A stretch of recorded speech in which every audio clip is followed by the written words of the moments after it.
This question comes from Adam Schwartz in Miami, Florida. He says Berkshire is the largest holding in his partnership, which also houses most of their net worth. He says Berkshire's invested in many capital-intensive businesses through the years, railroads as an example. How do you think about the inflationary or even deflationary risks for all of the capital-intensive businesses, and could this prove to be an existential problem for businesses? Kind of referencing what you were just talking about, that eventually the bill for the debts being issued comes due. Will it eventually come from all businesses through some combination of higher tax rates on corporations, increased wages for the lower middle class, et Well, cetera? I certainly think that increased corporate taxes are a much higher probability than having lower corporate taxes. So I think that we got handed as a corporation a big chunk of what used to be the government's profits from our business a couple of years ago, and it would depend on, to some extent, which party is elected and whether they have control of both houses as well as the presidency, and who knows what else.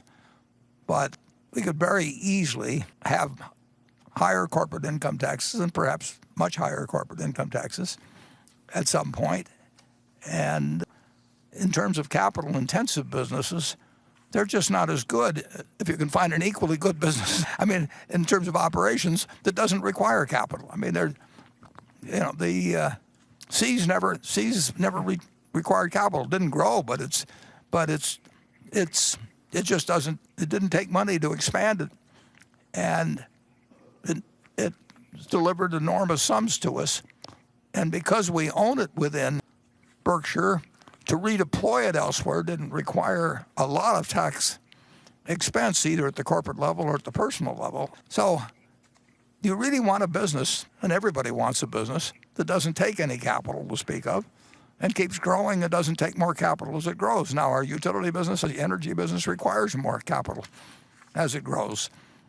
Our railroad business, to some extent, requires more capital if it doesn't grow even. So capital-intensive businesses, by their nature, are not as good as something where people pay in advance and you don't need the capital. I mean, if you look at where the top market value is in a $30 trillion market, if you take the top 4 or 5 companies that account for maybe 4 trillion or so of that 30 trillion, basically they don't take much capital. And that's why they're worth a lot of money, because they make a lot of money and they don't require the money to any great extent in the business. We own some businesses like that, but it's certainly not the railroad, and it's not the energy business. They're good businesses. We love them.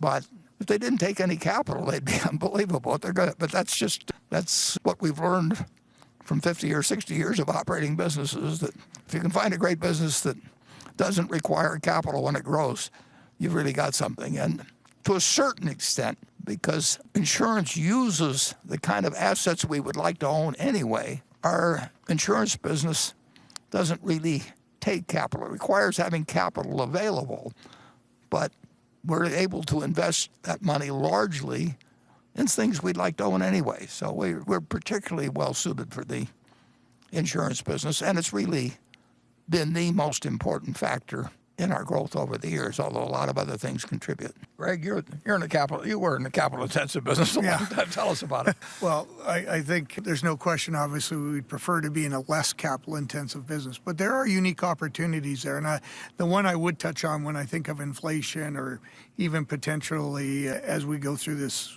crisis and maybe a prolonged one, or depending on how long it takes to recover.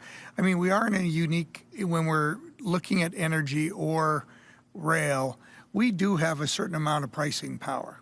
And it's through our regulatory formulas or how our arrangements are with our customers. So if we then were to move into an inflationary period, it's not perfect protection, but those businesses generally can recover a significant portion of their costs, even in an inflationary environment, and still earn a reasonable return. They're not going to be great returns, as you highlighted, Warren, but they're still going to earn a reasonable return on their capital, even in an inflationary period. There may be some lag and some things like that, but they're still going to be very sound investments. So, if there was 10-for-1 inflation, make it extreme, we'd be happy we own the railroad, very happy.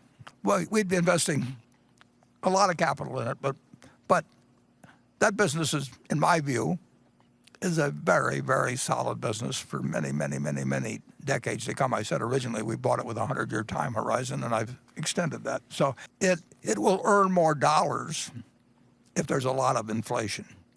In real terms, who knows? But it would earn a lot more dollars, and a lot of the energy projects would.